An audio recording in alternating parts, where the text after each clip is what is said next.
So I've been contacted by people on many various platforms including Facebook, Instagram, Tinder, Grindr, amongst others for some audio related content. But one that caught my eye was the Astel&Kern Campfire audio collaboration. It's called the Pathfinder. Now, Astel&Kern's collaboration with Campfire Audio is an ongoing one, with the first being the Solaris X. AK is known for their beautiful DAPs, while Campfire Audio deals with the universe of IEMs. Now, the Pathfinder is a hybrid IEM from this collective that features an innovative dual diaphragm balanced armature that has dual chambers as well. Mated to it, it's Campfire Audio's signature TAEC dual balance armature, and to complete the design, a custom PEU plus liquid crystal polymer dual dynamic driver rounds off the bass frequencies. This is then enclosed in a 3D printed acoustic chamber to optimize bass for faster and more impactful response. In terms of the chassis, the Pathfinder finds itself with the tried and true silhouette of the Solaris with added Astel&Kern flair. Now, the faceplate section of the IEM has the iconic angular Astel&Kern look that decorates almost all the modern Astel&Kern designs. Rather pretty, might I add. I'm also a rather big fan of this metal chassis, as by my experience, the machine chassis do tend to sound quite a bit better than those made of plastics, as they tend to resonate better. It is nice that the collective took note of this and implemented an aluminum shell paired with a stainless steel nozzle to maximize acoustics. Now, the Pathfinder comes in interchangeable MMCX connectors. Astel&Kern did mention that these are made of beryllium and copper, which is hardier than the usual brass connectors. What is really nice is that Astel&Kern provides 3 sets of cables with the Pathfinder, one in 2.5mm, one in 3.5mm, and one in 4.4mm master race. I would call them the Meepock or Fettuccine cable. This cable is silver-plated copper in a flat design. Personally, I really like the way these cables handle. They are not easy to tangle and have a rather cool look to them.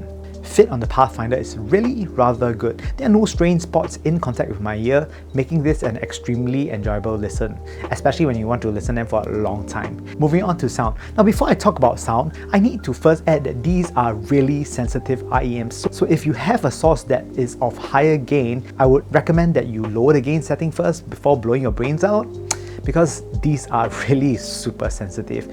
The good thing about it is that it's really easy to drive. You can just drive it with basically anything, but the bad thing is that it might pick up hum on more powerful devices. The Pathfinder is tuned to have a rather polite V-shaped tuning that is generally pretty pleasurable to listen to.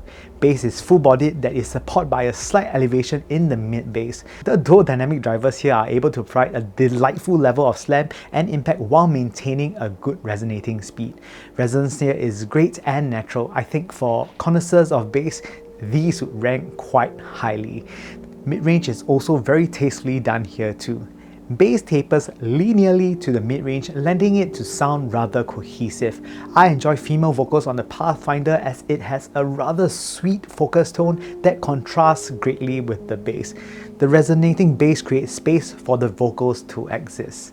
Vocals are smooth yet focused. They are also pretty present in the mix and not drowned out by the dynamic bass. Texture on the vocals again is an intricate listen. Now, treble on the Pathfinder extends well, adding sparkle to the low treble. This too creates a better sense of space with good spaciousness in the sound.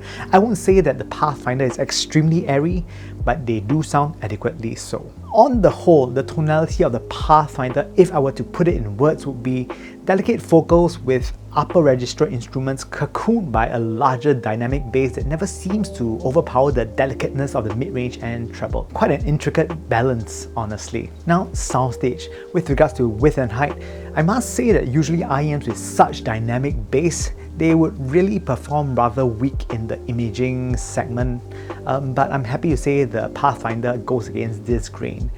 Width and height performs very well as the mid-range and treble are very well balanced to counteract the effects of such dynamic bass. Positioning and depth. With the quality of the mid-range and treble, positioning and depth of the Pathfinder is able to find spaces between the layers of music and to have a really nice sense of realism on the overall soundstage. And finally, in conclusion, The Pathfinder is one of my favorite releases from Astel&Kern. It is a pity that I have to return them very soon, but for what it is, I do find that this IM performs very well, and should you be the type of person who likes such an exciting signature with very dynamic bass that is very well balanced with fine vocals, I think this IM is one to consider. I hope that you find this video useful in your pursuit of your preferred audio sound, and if you like this video, a like would be great, but a follow would be super.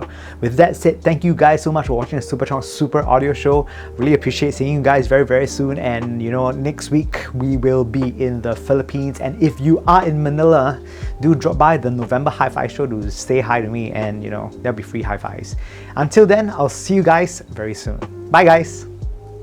So after a long video, what I like to do is to have a glass of table tol, and table tol is really like God's given juice. It is so good. It is so good. It is... Ow! Fine, I'll drink water, okay? I'll drink water. I'm probably semi-diabetic already. No! Give... Dumb bitch. But yeah.